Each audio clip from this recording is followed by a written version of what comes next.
Hey everyone, welcome back to Corporate Decoder.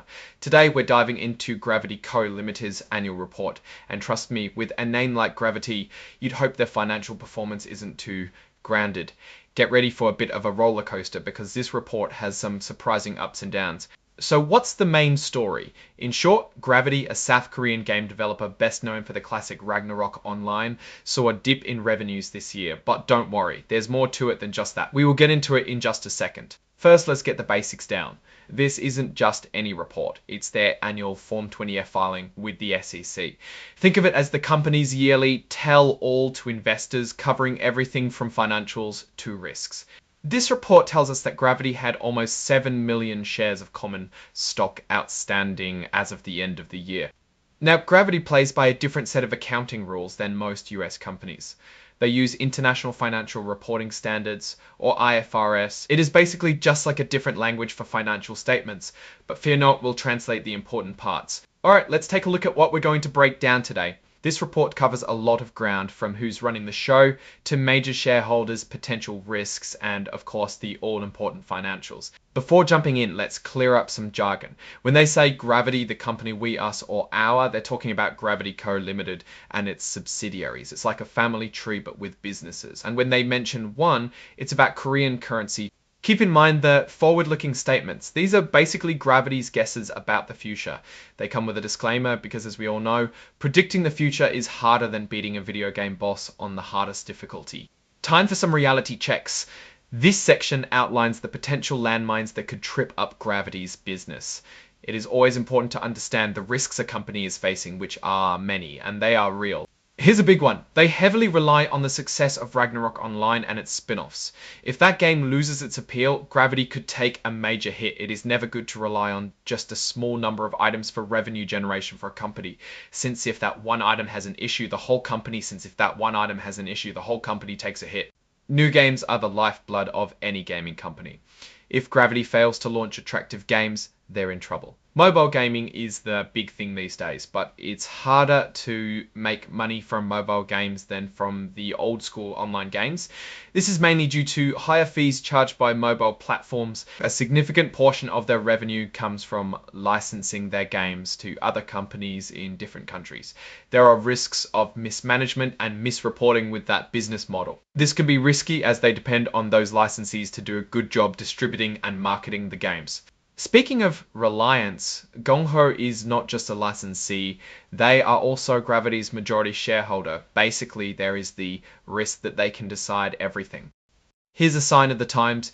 US-China tensions could throw a wrench in Gravity's plans since they operate in both markets. It's also very important to follow the rules. They need to have strong internal controls for their financial reporting. If they don't, they could lose investor trust. Alright, now that we know what could go wrong, what does Gravity actually do? Their main product is still Ragnarok Online, an online game launched way back in 2002. Talk about staying power, while that sounds like it has potential problems since it's a really old game. That said, they have been pivoting into mobile games and have other successful mobile games such as Ragnarok Origin. Now, for the moment of truth, how did Gravity actually perform? Let's find out. Total revenues decreased by about 31% compared to last year, landing at approximately 500 billion Korean won. Net profit also took a hit, and we will get into that in a second. Ragnarok Online's revenue specifically decreased to 71 billion, or about 14% of Gravity's total revenue, as the main culprit for the drop in total revenue. Mobile is their bread and butter, making up around 81% of their total revenue and making up for Ragnarok's revenue decline. In particular, the game Ragnarok Origin makes up 42% of total revenue. So if this mobile title fails, it would be a major hit for the company. This further shows how important the risk of mobile gaming is to the company. Leadership time. These are the people steering the ship. The Chief Executive Officer is Hyun-Chul Park. He has been the CEO since 2011, so he definitely knows a thing or two about the company. Yoshinori Kitamura is the Chairman of the Board, Chief Operating Officer, and Chief Compliance Officer, so he is in charge of the business operations of Gravity. Also important to note is Kazuki Morishita, who is an Executive Director and also the President and CEO of Gongho. It highlights how interconnected these two companies are. Speaking of Gongho, let's look at the major shareholders. There it is, Gung Ho Online Entertainment owns a whopping 59.3% of Gravity's shares. This gives them significant control over the company. Of course, this ownership is a material event since they are in charge of making key decisions. Internal controls are the boring but important stuff that ensures a company's financial reports are accurate. They also made sure to follow up on their internal procedures to make sure their financials are accurate. This basically means they are managing their risk and internal controls to reduce failures in this domain. They also take security seriously and had a distributed denial of service attack. They successfully mitigated it with tools, so that is something that will be noted for the future. Every company needs a moral compass. Gravity's code of ethics guides employees to act ethically.